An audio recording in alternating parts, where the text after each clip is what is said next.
Hello everyone. Assalamu alaikum. Iram dam dalai ribai rai sa pai pumna mukui kai khonu butsari. Mai ang sisi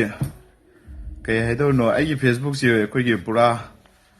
mai ang kana go bakara gi di pura anti dono ora bo male. Ai gi sida aina puthok sari ba lai talai ra ba gi amadi samas gi nungai taba adu any metai gi su to to ba gi su mai ang mi thagal li ko. Adu mana ni yang masi ya di haiba amma lai ra ba male Manipur da kalak pa kan jaw ba siam lai ba male. Ado taseng na ai Facebook to zero dagi angang sing rang ama seme ko zero dagi hawraga sisu dum yam nusi be di kyam lak no mu yeng si Facebook dagi ama YouTube dai chat urabni YouTube to su dum 2500 something yo do romani ado mayam da aina thamjaning badi ai riaz din bogi mayum account do message thaba messenger thaba foya de sia de maram harake ekoi gi chiranjit habra Chiranjit mai tham haibra mahaksina Chiranjit haibani Chiranjit mai tham hai si hozai dagi ni hai ko ma ja aduka ma su ji sombung da leibani hai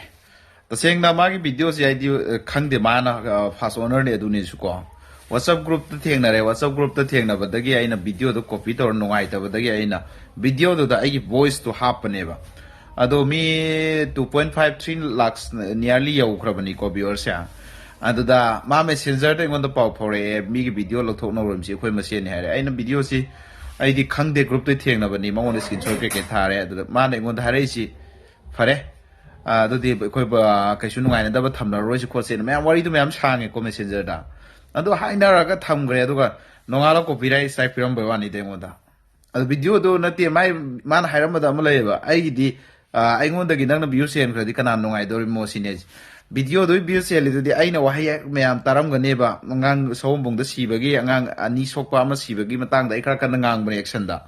adoi matang da myam na nu sibi na mai tei ju pangan so any communities na share to bi khibne ba like to bi khibne ba aduda mana jealous oraga aingonda khoi gi Chiranjit hariba Chiranjit mai tham mai je Chiranjit mai tham mana dum thiu phangani marks in a copyright strike pirage aina kaktat ke video do kaktat lo hardi kaktat lage madu yare su du loi kren haiba do phomana yare na hairaga laina khrabu pot do copyright strike thorom bani adu di mai ji pura khoi gi kari haitare pura khoi gi anti gi type ne ba samas ge sumba ma wai khu culture ne ba do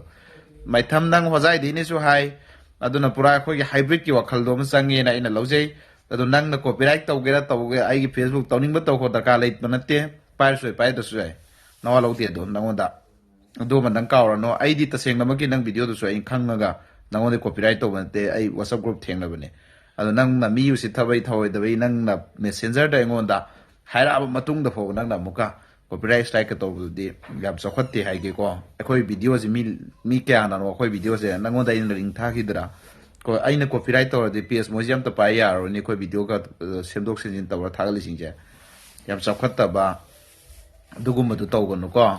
adu ngasi ngon taw sumena to pa to nang su mi video ma copy taw ri ai nang page to yenge adu kanam thinga moine nang da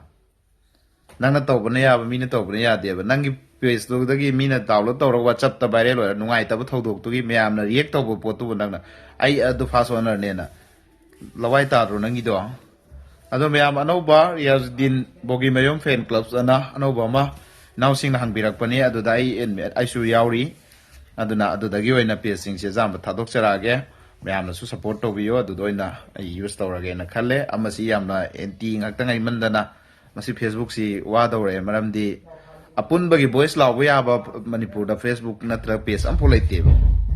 am polaite ha warranty ne na ji mai magi masam sai one side ngakta ne ba jambana ado punna lawa pun bagi voice thagat pa ke do basi am pu yaro ha biduni koi punsan ba su yaro ha biduni basi wai culture se aduna ma'am सी हारगा मता सो लगे thank you everyone